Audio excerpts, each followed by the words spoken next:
Ah, no. Ahora sí me pueden escuchar. ¿Me pueden escuchar ahora sí? Ok. ¿Pueden ver la pantalla también? Ok.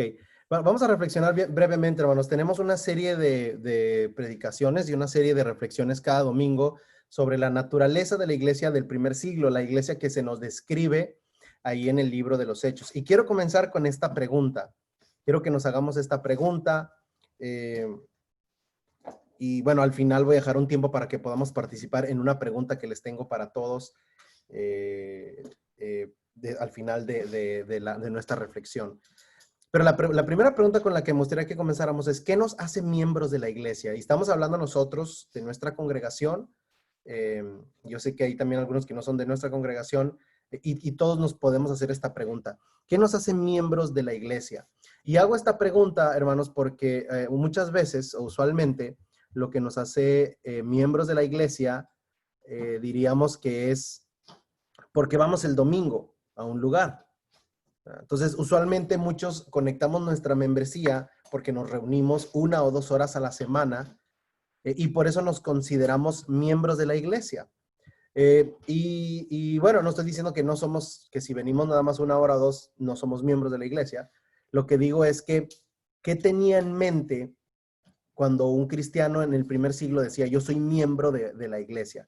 Yo quiero que se imaginen, hermanos, quiero que se imaginen una conversación entre el apóstol Pablo y el apóstol Pedro en el primer siglo, ¿verdad? Imagínense hablando de Jesús. El apóstol Pablo, el apóstol Pedro, en medio está ahí Jesús. Yo quiero que se imaginen una conversación de ellos, que tratemos de imaginarnos una conversación de ellos como la tendríamos nosotros, ¿verdad? Imagínense, vea esta imagen. Es una imagen, es una obra de arte muy, muy antigua. E imagínense ellos hablando y diciéndole Pablo a Pedro algo así como, oye Pedro, ¿fuiste a la iglesia el domingo? Y Pedro le dice, no, sabes que no pude ir a la iglesia el domingo, porque no, sabes que mi hijo tuvo juego y no pude ir a la iglesia, ¿verdad? ¿De qué se trató el sermón? ¿Estuvo bueno? Y Pablo dice, bueno, predicó Juan Mesa, entonces no estuvo tan bueno, ¿verdad? Estuvo más o menos.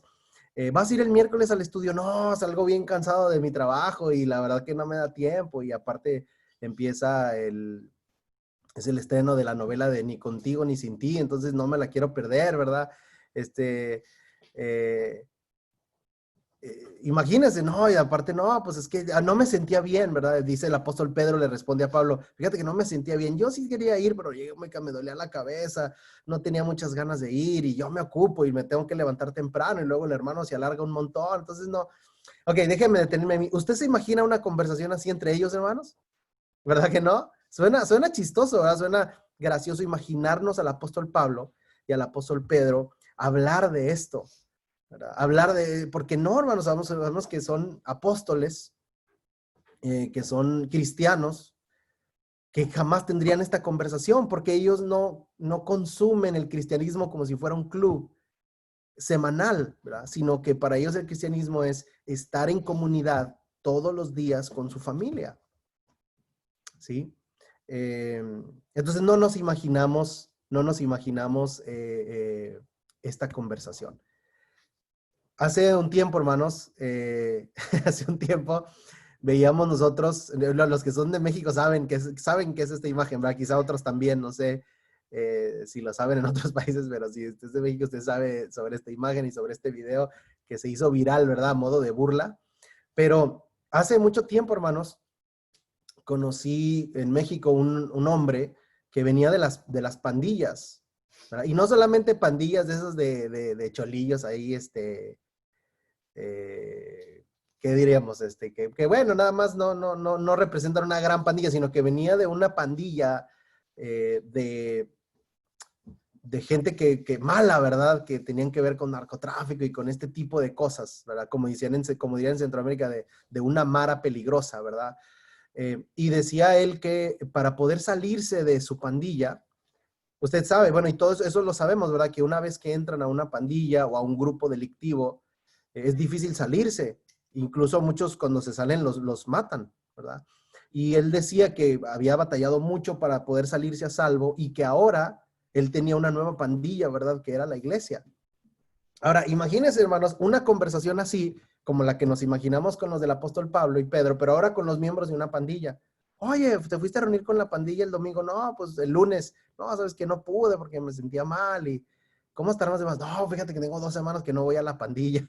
¿Verdad que tampoco nos imaginamos eso, hermanos? Porque ser una pandilla, ser de una pandilla, ser de un grupo de estos, ¿verdad? Y este video, esta imagen la puse aquí porque ella explica en ese video, si no ha visto el video, búsquelo, es muy gracioso, ¿verdad? Porque ella explica lo que significan los lentes, ¿verdad? Ella dice, si tengo mis lentes aquí, significa no sé qué, y si me pongo mis lentes acá atrás, significa que mi barrio me respalda, ¿verdad? Mi pandilla me respalda y siempre van a estar conmigo. De hecho, en ese video sale cómo le dan la bienvenida a, creo que es la muchacha que está ahí al lado, y la golpean primero por un rato y después le dan la bienvenida y queda oficialmente, y ella dice, es familia. Cuando la aceptan, toda golpeada la muchacha dice, no me importa porque es mi familia, ¿verdad? Entonces, es todos los días estar con ellos, es ser como un hermano para ellos, es su barrio la respalda, ¿verdad? Entonces, tampoco nos imaginamos, hermanos, una relación superficial de 1 hora a la semana, ¿verdad? Ahora, no estamos hablando de que Dios está con nosotros 1 hora a la semana. Yo sé que todos ustedes, hermanos, yo sé que todos ustedes buscan a Dios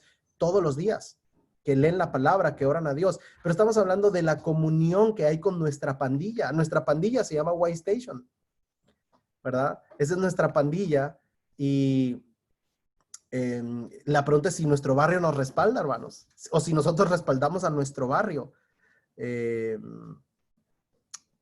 Imagínense, en una pandilla nadie abandona su pandilla por las cosas que nosotros en la iglesia a veces abandonamos a nuestra pandilla, ¿verdad?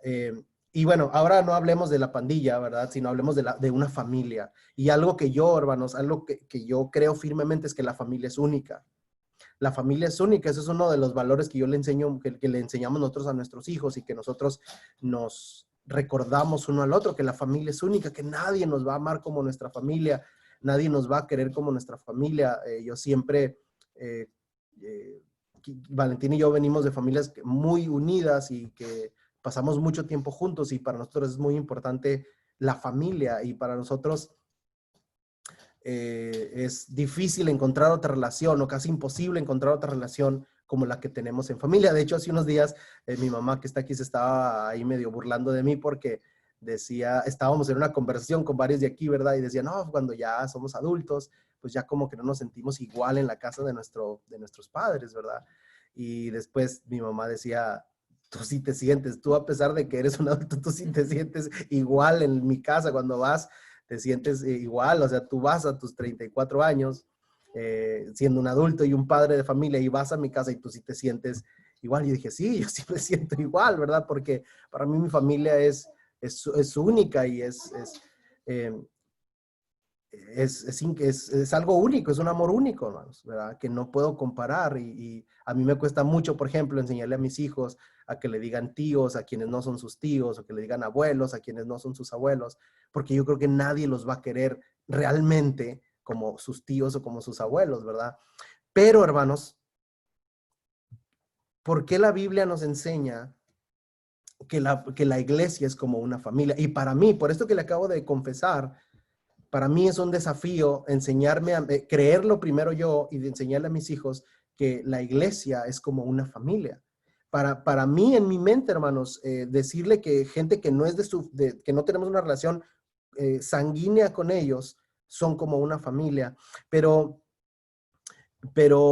Juan, hermanos, dice, conocerán, en Juan 13:35 dice, conocerán que son mis discípulos por el amor que se tienen, ¿verdad? Entonces, a pesar de que pudiera ser en la sociedad o a veces en nuestra mente terrenal y carnal, puede ser antinatural, realmente Dios espera que nos amemos como una familia y no es algo simbólico, hermanos, sino que debemos luchar para vernos de verdad como tíos y como abuelos y como una familia. Y para mí eso es un gran desafío. Para mí lo es, para mí de verdad es un gran reto poder ver a personas que no son de mi familia como si fueran mi familia, pero esto es lo que Dios espera de nosotros, hermanos. Dice, conocerán que son mis discípulos por el amor que se tienen. ¿Cómo puede la gente saber que somos discípulos de Cristo? Y hemos pensado, bueno, porque les voy a decir que voy a la iglesia, porque me van a ver con mi Biblia bajo el brazo, porque cada domingo van a ver que salgo temprano, porque van a ver todos los domingos que me visto de cierta manera, porque pongo a Jesús Adrián Romero a todo volumen en mi casa, ¿verdad? Mientras barro, no sé, a lo mejor alguna de estas, pero el Señor, o muchos hemos pensado en la iglesia de Cristo que es por la doctrina. La doctrina nos dice a nosotros, la sana doctrina nos enseña a nosotros que nos van a conocer, pero el apóstol Juan dice, la gente se va a dar cuenta de que son mis discípulos cuando se amen, no por el ritual, no por sus hábitos dominicales, no por sus hábitos religiosos, es por el amor que se tienen, porque se aman como una familia. Por eso somos conocidos.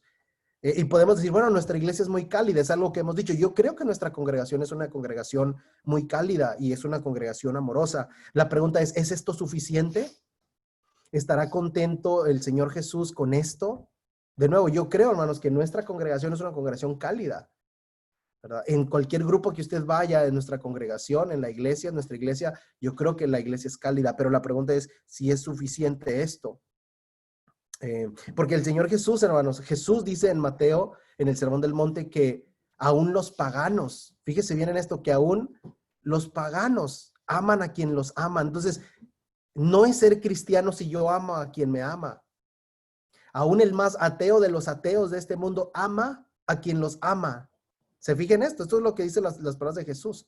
Dice Jesús en el Sermón del Monte, amen a sus enemigos. Porque aún el que no conoce a Dios ama a quien lo ama. Eso no es ningún mérito, hermanos. No es ningún mérito. La frase los unos a los otros aparece más de 100 veces en el Nuevo Testamento, en diferentes formas.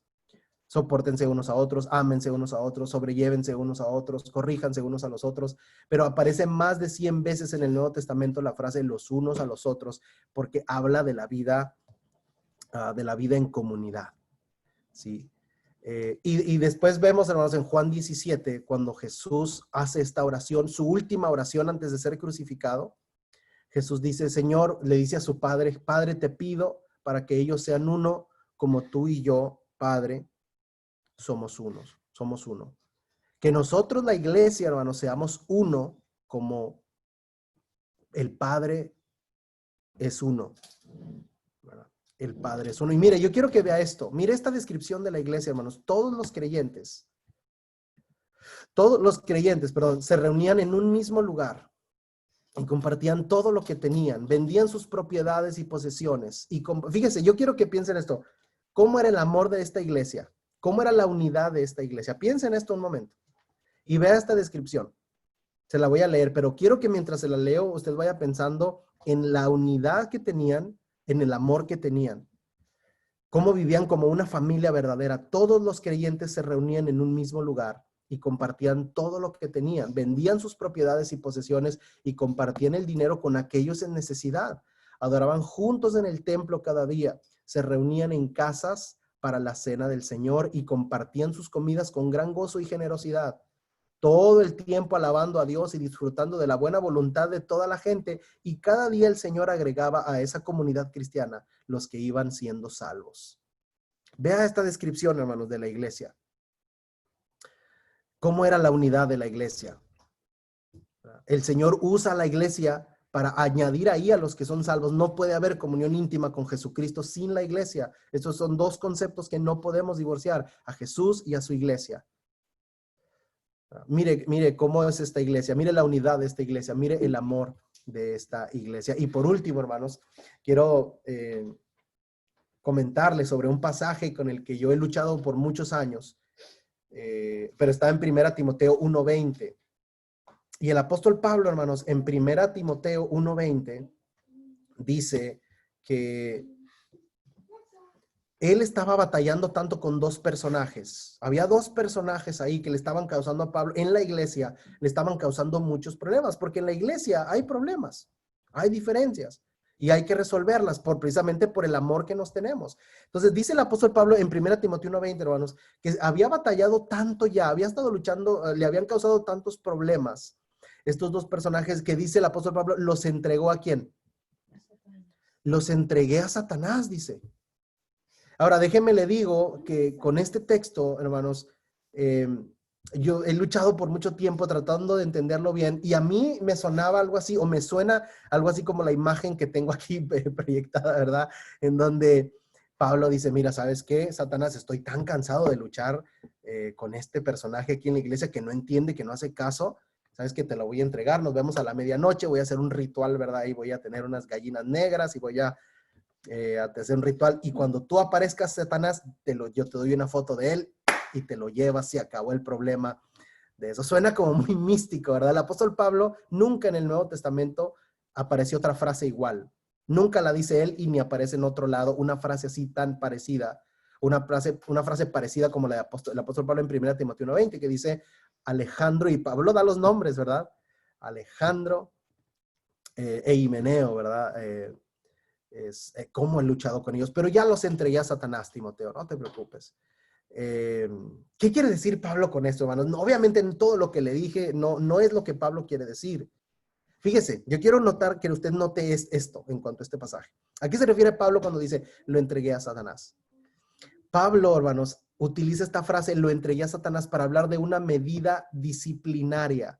La gran mayoría de autores, de comentaristas de Timoteo, están todos de acuerdo, hermanos. Usted no va a escuchar que alguien diga, no, Pablo lo que se refiere es a un ritual místico. No, es una forma de Pablo de hablar para decir, lo disciplinamos en la iglesia. Puede querer decir dos cosas. Lo sentamos en la banca y está ahí censurado, o lo expulsamos de la congregación. Cualquiera de las dos. Están expulsados de la congregación. Pero fíjese, lo que yo quiero que usted note es que para Pablo, hermanos, estar lejos de la congregación es estar entregado ¿a quién? A Satanás. Se fija en esto, hermanos. Se fija en la teología de Pablo. Para Pablo, estar lejos de la congregación, estar lejos de la comunidad cristiana, es estar en manos de Satanás. Por eso dice Pablo, los entregamos a Satanás. Oye, Pablo, ¿a qué te refieres con entregarlos a Satanás? Están lejos de la iglesia. Los alejé de la iglesia, porque son puros, ellos nada más vienen a causar problemas y hacer tropezar a otros, por eso están lejos de la iglesia, están disciplinados. Pablo, según el resto de su carta, espera que con esta disciplina, estar lejos, estar con la ley del hielo, como decíamos nosotros, que ellos cambien y que se arrepientan y que vengan no a estar con su actitud tóxica con la iglesia, sino a aportar a la iglesia, a servir. Pero de nuevo, lo que yo quiero que notemos, hermanos, es que para Pablo, estar lejos de la iglesia es estar entregado a Satanás. Ahora, yo le pregunto esto a usted, ¿cuántos cristianos en el siglo XXI estamos en manos de Satanás voluntariamente? ¿Se fija? ¿Cuántos cristianos nos gusta al estar en manos de Satanás de forma voluntaria? Es decir, lejos de la iglesia. Para Pablo, estar lejos de la comunidad cristiana, lejos de la comunidad de fe, es estar en manos de Satanás. Y hoy en día, para el cristiano del primer siglo, lo tenían que castigar diciéndole, se va de la iglesia. O lo tenían que disciplinar. De pronto la palabra castigar no es la mejor, pero lo tenían que disciplinar diciéndole, usted va a estar en la banca, no puede participar en nada, o usted está expulsado de la congregación, no venga más hasta que se arrepienta. Y era un castigo para ellos, hermanos. Era estar dice Pablo, los entregué a Satanás. ¿Por qué entregados a Satanás? Porque están lejos de la comunidad cristiana. Y la pregunta para nosotros es, ¿cuántos de nosotros estamos voluntariamente en manos de Satanás? No queremos reunirnos. Y sobre todo de reunirnos, no queremos tener a la iglesia como una familia. Queremos estar lejos de ellos. Nos gusta el ritual, nos gusta consumir la predicación, los cantos, nos gusta consumir, pero no nos gusta estar dentro de una comunidad de fe. Esto es, por eso yo le dije el domingo pasado, las 4 características de la iglesia de Hechos 2, le dije, la comunión la vamos a dejar aparte, porque es un tema aparte, hermanos. Cristianismo en comunidad. El cristianismo se vive en comunidad, se vive en familia. ¿Verdad? Y si no somos una familia, va a ser difícil que podamos experimentar el cristianismo con toda su pureza.